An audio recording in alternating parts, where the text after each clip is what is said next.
Okay. And then the final thought I had about this is, of course, your classic option.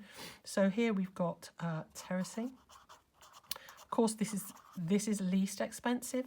Least expensive. I'm going along in expense because we all like to think about time, energy, and money. Remember, by expense and investment, I mean time, energy, and money. So, of course, the quality of what you do may be growing, but you might choose this is what your preferred option is for certain areas. And you could actually, I've looked at your design and done a couple of drafts that I'm not showing you yet, where you can actually have a wandering grass pathway through and sort of some terracing on one side.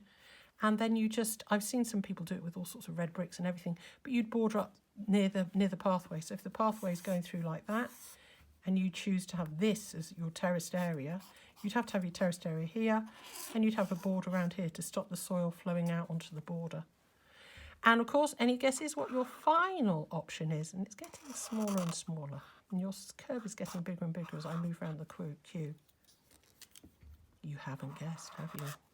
This is going to look ridiculous because that's so extreme now. The other option is to, at one end, put a raised bed. So what you've got there is you've got the equivalent of a terracing look with a raised bed, but behind it you'd backfill. I haven't drawn that very well, so to draw it better, I'll come down here. So you've got a slope. Well, let's draw it up here.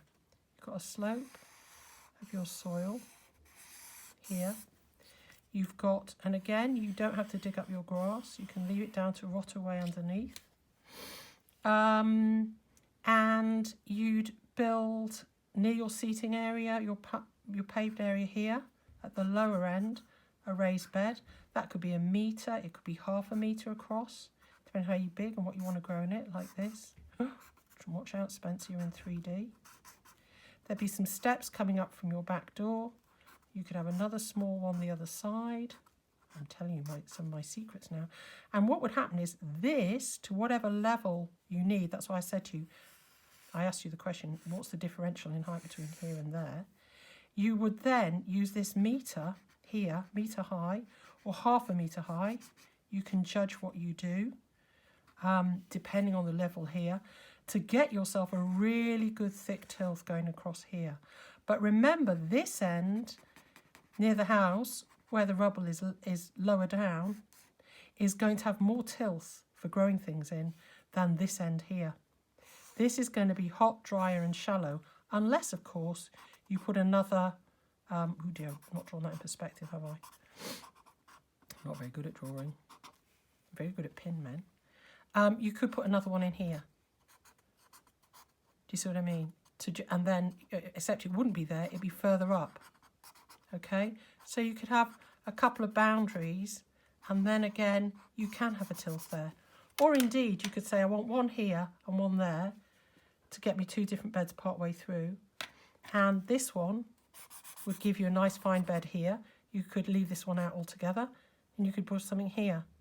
I'm very tempted to think about trees and stuff, or at least high bushes, but something with not too much shade, because you want that sun. You really do want that shade. A tree that's dappled, you know, it doesn't give you too much, like our weeping birch, or, well, there's lots of options for things like that. But you've got to be careful because your neighbours might get cross with you, so we'll talk about that. That's when neighbours come in.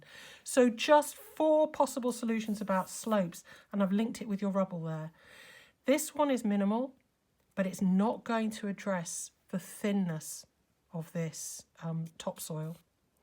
This is quality stuff. I'm hoping you're going to start getting yourself a nice compost bin up this end somewhere and start building up home compost, because of course we never throw precious vegetable peelings away, do we? Or grass clippings, or leaves. We go out into the street and help the local city engineers keep up our street, and we go gathering the dead leaves from the street. We put on our dried paper, don't we? That's another story about compost bins. Ask me another time. Build up this on one side, but it is likely to fall down a little bit. You could terrace bits, all or nothing of it, right? And you need to remember that it's going to continue. If you were to have terraces all the way up, say where these yellow lines are, it will break up the sense of the length of the garden, but it will still look very long. If you put a terrace in this 2 metre square and that 2 metre square, and I'm not being religious about that, I'm just giving you a rough idea, then it's going to break up the garden and you're going to be wandering through the garden like this, which will give the garden much more of a flow and take away the sense of long and narrow. it will break it up a little bit more for you. So these are the things we're going to consider in the next bit, but I wanted you to know these 3 options, and similar to terracing is the raised bed option.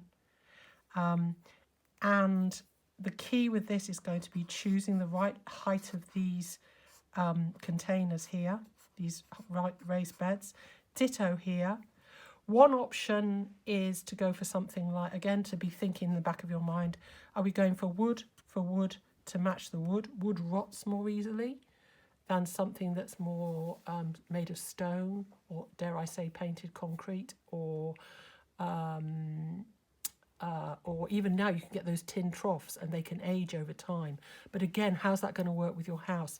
I have seen some terracing done at a low level with red bricks, so you could call back to the housing colour. So be thinking about materials as well. You've got some great choices ahead if you want to put in additional items. And as you move along here, of course, these are going to be expensive, and especially if you have to replace them. When I say they go over time, I mean, I came here and thought, oh goodness, you know, I built some raised beds out of builder's crates, interestingly, which could have been a lot prettier, but they're in the allotment, so I didn't bother. And I just sank a builder's bag in that I knew that couldn't be recycled into these wooden crates, and I thought they wouldn't last. Well, 10 years on, they're still as robust as anything. So there you go. You've seen the pictures of Fiona's. I've seen them made out of pallets. So it doesn't have to be expensive, but you have to think about, how can I make this look good? I don't want to look at it. Doesn't matter in my allotment because I don't look at it. I can have tyres and all sorts out there. But again, the more you can recycle, I'll give you a cheer. The more you can keep those prices down and put the label in, you get a double cheer. But obviously at the end of the day, you've got to live, breathe and sleep as well. Take care, and I hope that's useful on this one.